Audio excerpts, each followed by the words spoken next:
Não podemos? Bate uma palma aí. Aqui? Obrigada. Só pra falar que eu fui aplaudido no elogio. Ah! Pra sincar o ar. Bom, vamos lá, Zico. Vamos começar falando de Flamengo? Ninguém fala de Flamengo com você, né? Um assunto Raramente, diferente, né? Coisa rara. Assunto diferente. Mas não tá vivendo um bom momento, não.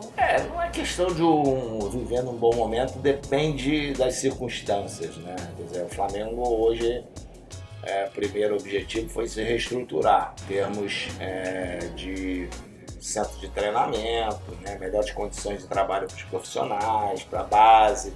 Então o Flamengo hoje está com uma estrutura fantástica, que não fica a dever a nenhum time do mundo inteiro. Tem feito bons trabalhos na base, você vê que já tem surgido muitos jovens, né? E lógico que às vezes a concorrência com o mercado europeu fica difícil, tem que vender, como foi o caso do Vinícius Júnior. É lógico que quando você consegue uma estabilidade financeira, você faz altos investimentos, a tendência da torcida é cobrar mais. É isso. E alguns jogadores que foram muito caros, pelo menos no que saiu na imprensa, não renderam o necessário. Quer dizer, será que na hora das contratações alguém sabia como esse pessoal estava, aonde eles estavam acompanhando, né? Então, Você acha que contrataram pelo nome? Pelo nome, pelo histórico anterior. Então, o futebol, isso já não comporta mais, né? Então a torcida cobra mais. O Flamengo ano passado disputou 2 finais,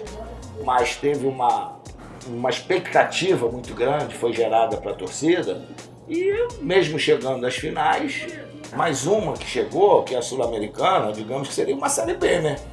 Porque só foi para a Sul-Americana porque saiu fora da Libertadores, todo mundo queria a Libertadores.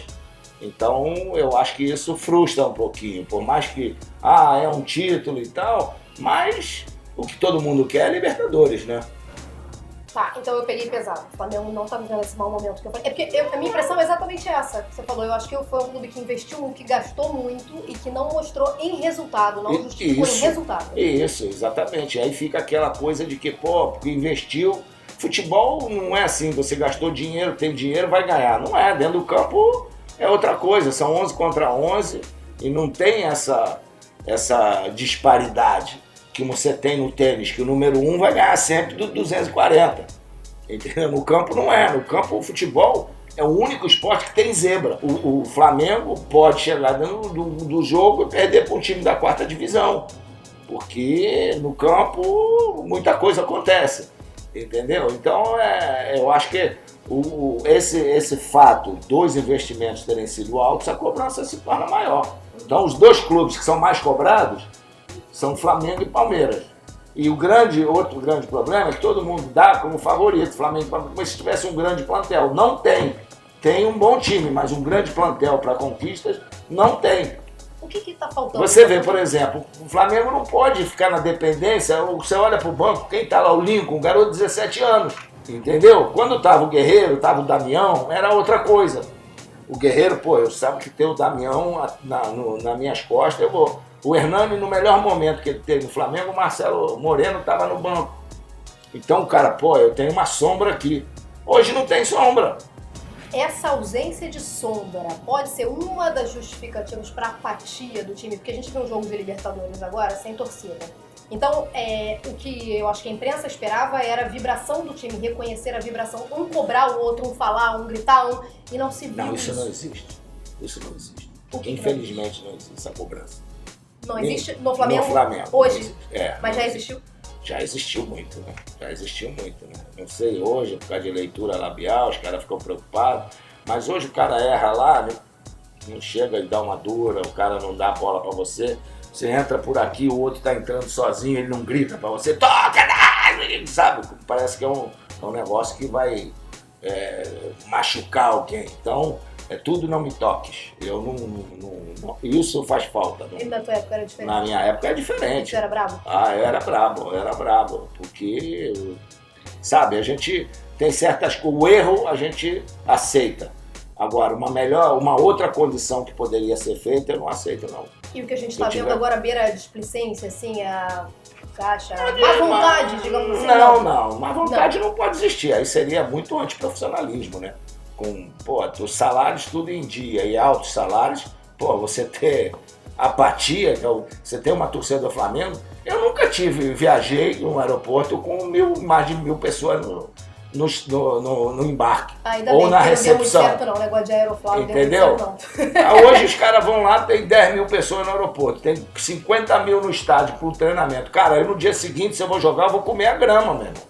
Eu vou comer a grama. Então, sabe, não é um jogo qualquer. É um jogo diferenciado. Então você tem que jogar para aquele pessoal que num dia de trabalho foi lá te dar apoio. Enquanto você estava ali jogando e a gente estava te esperando e preparando aqui o cenário, eu fui lendo as declarações aqui de jornais, né, antigas, as matérias antigas. E aí tem uma ali que me chamou a atenção, você é bem novinho, com os filhos ali bem pequenos, e você fala assim, jamais serei técnico. Só que de lá pra cá, muita água passou embaixo dessa ponte. Não era meu desejo, não. Não era seu desejo? Não. Mas sempre falei, paguei pela língua.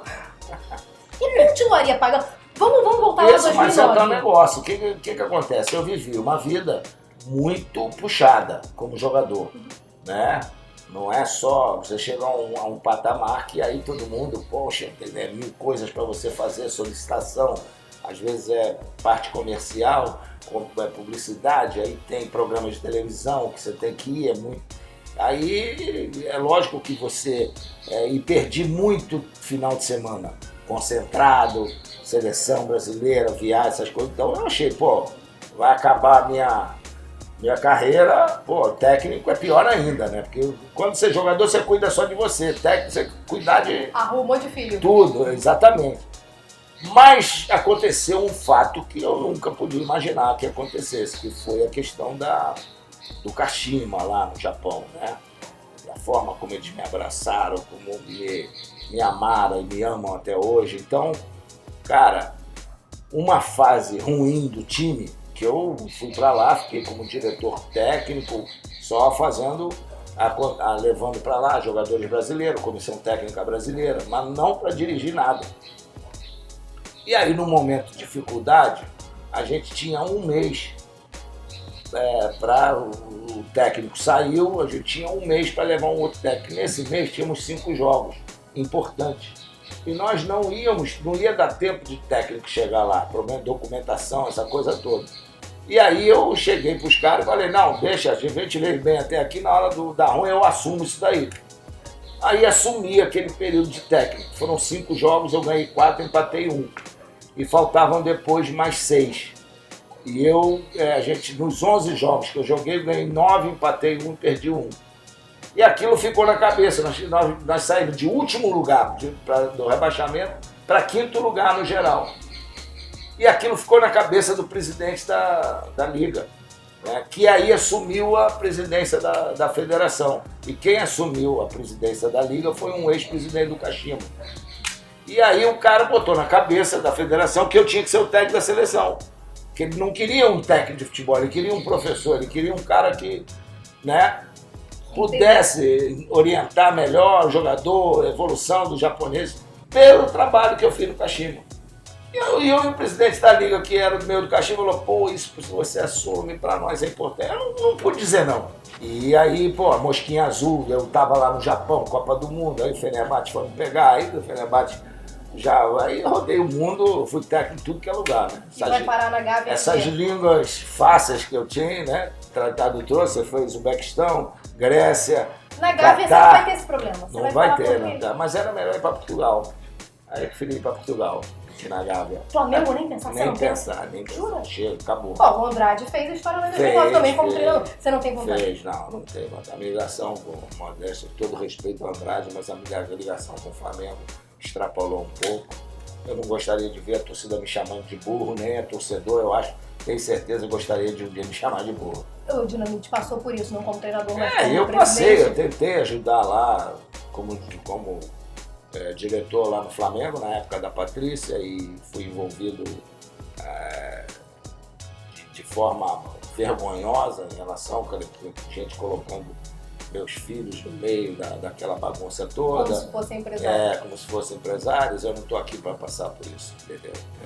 Eu acho que eu fiz muito pelo Flamengo e ter que aturar esses caras que nunca fizeram nada pelo Flamengo, né?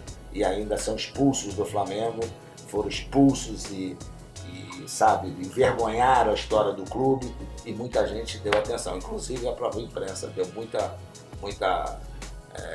espaço para esse tipo de gente. Para as pessoas falarem o que falaram de você. Exatamente. Não quero mais. Ele só falou do Capitão Léo? Também. Esse nome causa ojeriza. Vamos falar de Zico então, vamos falar de Zico. Bom, vamos falar de Libertadores então, que é outra expectativa dos torcedores do Flamengo, né? Porque é um título que hoje todo mundo quer, né? Como você falou, quem tá participando de uma Libertadores não quer pensar em Sul-Americana, porque isso significa cair um degrau, né? É evidente que todo mundo quer vencer. Chegou a final, serve o título também, mas... Libertadores contra o Atlético Mineiro, 81, aquela foi a Libertadores. O jornal inglês The Guardian tem um espaço para os leitores mandarem suas perguntas e aí a coluna responde qualquer assunto. Recentemente, há um mês mais ou menos, um torcedor perguntou sobre aquele jogo. O que foi aquele jogo, Flamengo e Atlético Mineiro? Mandou para esse jornal inglês. E aí a resposta foi a maior farsa do futebol. Por causa das expulsões e do jogo, como é que você contaria? Mas eles explicaram por que foi farsa? Não. Então é muito fácil você escrever. Eu posso dizer aqui, então não foi farsa. Pronto. Isso aí tá bom. Porque se ele não respondeu nada... Não. Ele explicou as expulsões. Por que foi farsa. Ele justificou, entendi agora a sua pergunta. O jornal que você tá me dizendo, né? Jornal, lógico. Ele foi o jornal que disse que foi uma farsa? Foi. Explicou cada uma das 5 expulsões.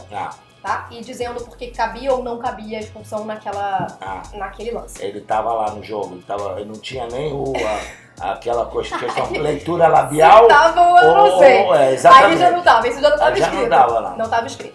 Mas todas as expulsões foram justas. Você achou? Eu achei. Que eu tava lá dentro, eu achei. O Wright foi bem. Você já viu alguma vez, já tem quantos anos de futebol?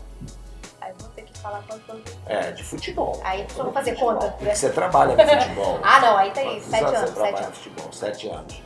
Você já viu alguma vez um juiz parar um jogo, chamar os 2 capitães das 2 equipes e falar assim, olha, isso, se acontecer isso daqui pra frente, tá? Vocês vão lá e falem com os seus jogadores que se acontecer isso daqui pra frente. Você já viu isso? Não, eu também nunca, eu só vi uma vez, foi nesse jogo. O Wright chamou eu e o Cerezo, que tava falta.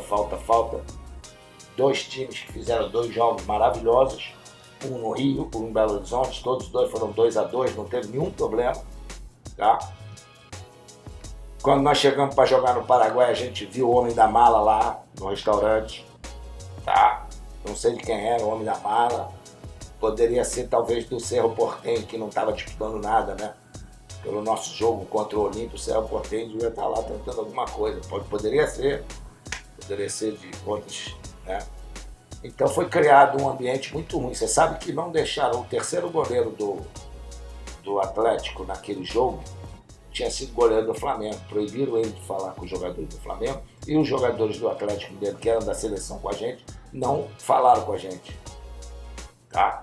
Eles ficaram num canto afastado, ninguém podia conversar com a gente. Quando o Wright fez isso, durante o jogo, falou, olha, vai lá vocês, avisem seus jogadores que se primeiro que der uma falta por trás, carrinho, seja o que for, eu vou expulsar. Não deu 5, eu fui lá, falei com o time do Flamengo, ele foi lá, o Cerezo foi lá, falou com o Dandé, não deu 5 minutos. Eu peguei uma bola no meio campo, tem um jogo aí pra ver. O Reinaldo, centroavante, um dos jogadores mais técnicos, me deu um carrinho por trás, como se fosse uma tesoura. O Wright foi lá e vermelho, acabou. Já estava avisado. Todos os jogadores estavam avisados. Tá? Aí veio um outro lance, teve uma falta, não sei se foi o Éder que foi o segundo ou o Paninha, chegou lá e xingou ele de tudo que era jeito e tal. Eu lembro que o Paninha falou para ele, tu não é homem de me expulsar, me tirar de campo. Assim, quem tá lá em cima não tá vendo nada disso.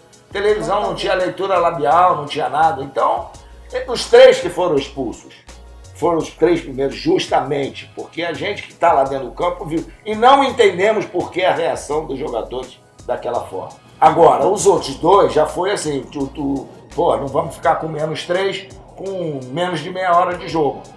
Aí o Chicão já foi lá, já deu uma porrada para ser expulso mesmo, o outro fingiu que estava machucado para sair, para acabar o jogo. Aí os outros que foram expulsos já foram naquele sentido de, sabe, para não ter mais o jogo. Mas agora os 3 primeiros foi expulso. Então não teve farsa nenhuma. Teve, a meu ver, burrice. Burrice, porque era um time bom, era a base da seleção, era Flamengo e Atlético, e quem ganhasse aquele jogo, quem for passasse, a possibilidade de ser campeão era 90%. Chegava como favoritíssimo. Claro, exatamente. Agora, tem jornais que gostam de fazer sensacionalismo, não sabem de nada. Eu lamento, eu até escrevi para esse jornal uma vez de Copa do Mundo, mas lamento que uma simples resposta seja uma resposta imbecil, né? Você tem acompanhado o Paulinho? Quer dizer, agora não, porque é um tá dos grandes jovens. É uma das promessas do futebol É uma brasileiro. das promessas, mas ao meu ver salta igual o Paquetá não, igual o Vinícius Júnior, igual o Lincoln, estão saltando etapas.